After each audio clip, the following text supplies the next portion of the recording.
Depois que ele partiu, eu não sei o que aconteceu, mas eu acho que eu consigo vislumbrar mais e sentir até mais coisas que eu não sentia com a presença física dele. Ler um jornal me lembra ele, fazer um determinado passeio me lembra ele. Não só a data do Dia dos Pais, não, assim, são coisas do cotidiano. Ler um determinado livro, escrever em algum canto uma mensagenzinha, ele fazia isso sempre. Então, pequenos gestos do cotidiano me fazem lembrar o pai. Então, eu acho que eu consigo, por incrível que pareça, não estou com ele mais fisicamente, não consigo mais abraçar, pegar, mas eu estou cada vez mais espiritualmente ligado a ele. Está muito recente ainda, né? Faz apenas 4 meses que ele se foi, que ele partiu. Mas é incrível como ele ainda é muito presente nos meus sonhos. Eu sonho muito. Eu sonho quase que diariamente. Minha vida normal, eu sonho muito. Mas com ele, eu frequentemente, de 4 meses para cá, eu devo ter sonhado umas 6, 7 vezes com ele. E todos os sonhos, ele está feliz. Todos os sonhos, ele não demonstra nenhum sofrimento, muito pelo contrário. E de uma certa forma isso me conforta, entendeu? Não tem um dia que eu não me lembre dele, nenhum. Não sei se é porque está recente, tem apenas 10 anos que ele se foi, mas eu acho que eu consigo administrar desse jeito. É uma lembrança boa, é uma lembrança gostosa, uma saudade gostosa. Eu carrego o nome do meu pai, então quer dizer, nem que eu quisesse, eu conseguiria desatrelar a minha vida da vida dele. Eu carrego a mesma profissão, eu carrego boa parte dos amigos dele, eu carrego o nome, então não tem como não ter esse convívio diário de saudade, uma saudade que no começo foi dolorosa, mas com o passar do tempo... Toda vez que eu vou lá em casa, onde minha mãe mora, eu sinto muito assim, a presença dele. E eu tenho certeza que toda vez que eu estiver reunido com a família Almeida, que é a família dele, vai me vir muito a lembrança. Eu também, quando venho para D2M todo dia, eu vejo o pai. Não é por uma foto, não é por uma... É por tudo, pelo clima, pela lembrança, pelo momento, principalmente pelo homem que eu sou hoje, que eu sei que muito eu devo a ele. Um dos sonhos muito fortes que eu tive, que foi, eu acho que o segundo sonho que eu tive depois que ele partiu, foi um sonho muito consciente meu, porque eu estava sonhando e eu tomei a consciência no sonho que estava sonhando. E eu olhei, nossa, é o papai, mas eu estou sonhando, mas ele não sabe que ele morreu. Ele está ali feliz. Aí era como se fosse uma reunião de família, várias pessoas, os irmãos dele, e ele lá, mas eu sabia que eu estava sonhando, né? Aí eu disse, não, eu vou tentar sentir ele. Será que eu consigo? Fui lá, cheguei perto dele. Papai, deixa eu pegar na sua mão.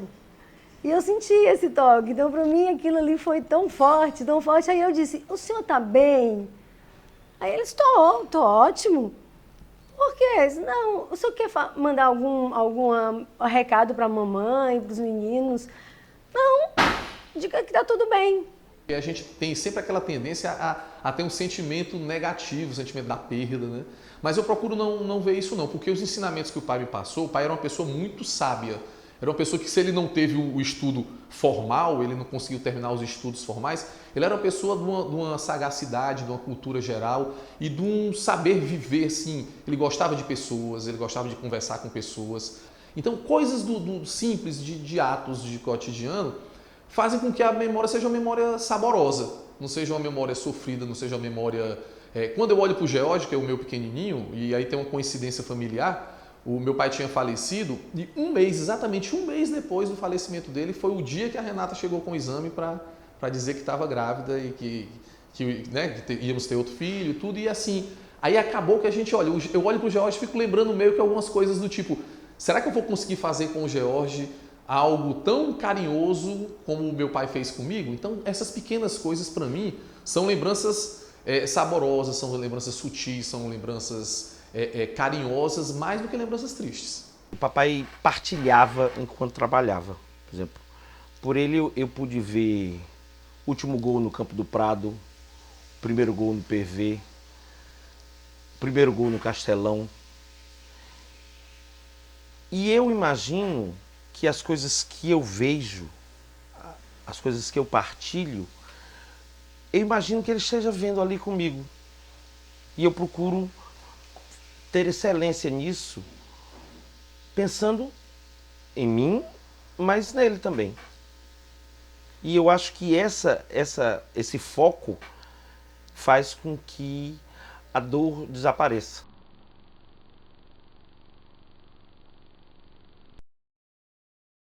Pelo que eu conheço ele está voando em algum lugar e ele está feliz, sabe?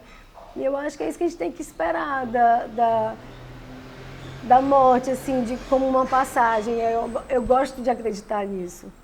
É confortante para mim acreditar assim, pensar dessa forma. Eu sempre tive uma ligação muito forte com aquela história de ser o filho preferido ou não. Todo mundo diz lá na família que o pai sempre teve uma preferência por mim. A gente sempre era muito junto, lidava muito, mas com o período de doença dele, que ele passou por uma doença muito extensa, a gente acabou que perdeu aquela questão do diálogo verbal por uma questão de saúde dele. Então a gente procurava se encontrar muito pelo olhar, pelo cuidado que eu tinha com ele, pelo carinho. Então eu sempre que visitava, vira e mexe, eu contava para ele as coisas da D2M. Olha, pai, nós conquistamos cliente tal, é uma empresa nacional. Ó, pai, nós fizemos 15 anos de empresa, fizemos uma festa, olha aqui as fotos, porque o cognitivo dele era bom, ele compreendia as coisas, mas ele não tinha como falar. E eu notava que ele se emocionava, ele chorava, ficava com lágrimas nos olhos. E antes dele partir, eu tive a chance de dizer para ele mesmo, assim, com todas as palavras, que eu era muito grato por ele ter, mesmo do jeito dele, turrão, ter confiado no filho e eu estava demonstrando para ele que aquilo tudo ali tinha dado certo. Que hoje em dia eu era um profissional bem-sucedido e aí eu pude dizer isso para ele textualmente antes dele partir e assim, me emociona bastante porque ele olhou, ele passou muito tempo olhando, nesse dia ele não chorou, mas nesse dia ele me deu um olhar assim tão profundo que eu disse, pronto, o pai entendeu a mensagem, ele vai partir levando, sabendo que o filho dele foi para o caminho correto. Todas as lembranças que eu tenho do meu pai são lembranças boas. Quer dizer, não é possível que eu fique com um sentimento ruim de saudade. Eu não me permito isso. Eu tento transformar essa dor que é dilacerante de saudade em uma convivência amorosa. Essa minha coisa dos sonhos é muito forte na minha vida e eu fico, às vezes, querendo sonhar mais ainda, entendeu? E toda vez que eu sonho com ele e acordo feliz, assim, eu fico tenho fé que ele vem vindo conversar comigo, entendeu? Ele dando o ar da graça. Então, assim, eu acho que vai ser sempre uma ausência presente.